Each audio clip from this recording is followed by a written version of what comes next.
E eu vou fazer mais uma conexão com a nossa capital federal. Deixa eu chamar o Pedro Moreira, porque o Pedro está acompanhando no Tribunal Superior Eleitoral o julgamento que pode cassar o mandato do governador do Rio de Janeiro, Cláudio Castro. A gente já trazia esse destaque aqui desde os últimos dias na programação do Novo Dia, porque a ação começou com um voto já pela condenação que a ministra Isabel Galotti entendeu que houve abuso de poder político e econômico nas eleições de 2022. O assunto chega com ele, que está dono do terno mais bonito aqui na tela hoje da CNN. Bom dia para você, Pedro. Oi, Estevão, bom dia mais uma vez para você, para quem acompanha a gente. Pois é, o julgamento começou e já foi suspenso. Isso porque a ministra Isabel Galotti, como você disse, que é a relatora, ela apresentou o voto dela pela cassação do mandato do governador Cláudio Castro, do PL, do vice dele na chapa, Thiago Pampolha, do MDB, e também do deputado estadual Rodrigo Bacelar, atual presidente da Assembleia Legislativa do Estado do Rio de Janeiro, e também condenou a eles, no voto dela, a uma multa de R$100 mil.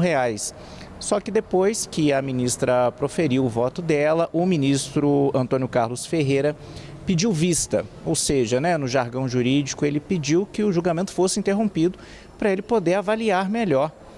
todos os autos, E esse prazo de vista no Tribunal Superior Eleitoral, ele pode ser de até 30 dias. Então, o ministro pode reter esse julgamento com ele, esse caso com ele,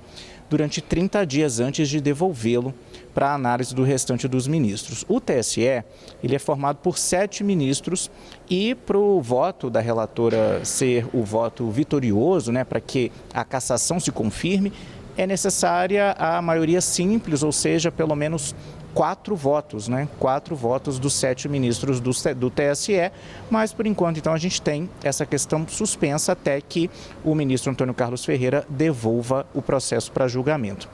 No voto da ministra Isabel Galotti, ela entende que as provas apresentadas, incluídas no processo, comprovariam que o governador Cláudio Castro cometeu abuso político e econômico antes da eleição de 2022, que concedeu ele a reeleição ao cargo de governador. Para a relatora, as 27 mil contratações que foram realizadas pelo governo do estado naquela ocasião não se justificaram, não foram feitas por concurso público e aquelas pessoas também teriam atuado então como cabos eleitorais. Essas contratações teriam a finalidade política. Inclusive, a relatora cita no voto que há depoimentos de pessoas que foram contratadas nessa leva de 27 mil pessoas, confirmando o cunho político dessas contratações. As contratações aconteceram na Universidade Estadual do Rio de Janeiro e também numa fundação de pesquisa do estado. E segundo a relatora, provocaram gasto excessivo do erário público, do dinheiro público, e não tinham justificativa, apesar de terem sido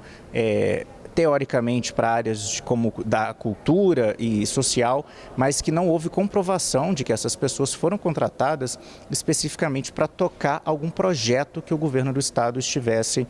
desenvolvendo. O governador Cláudio Castro, Estevão, ele estava aqui em Brasília ontem, passou o dia aqui na capital federal, mas não acompanhou esse julgamento presencialmente, esse julgamento que aconteceu na noite de ontem, a sessão estava marcada para começar às 7 da noite. Cláudio Castro, inclusive ontem a gente ficou aqui,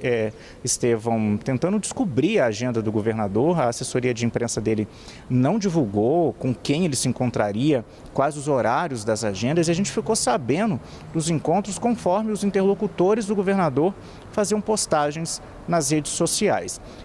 Então, Cláudio Castro disse isso apenas que estava em Brasília fazendo reuniões relacionadas à questão da segurança pública, ainda na esteira daquela mega operação que aconteceu no Rio de Janeiro, na terça-feira da semana passada, que resultou na morte de ao menos 121 pessoas, sendo 4 policiais, 2 policiais civis e 2 policiais militares.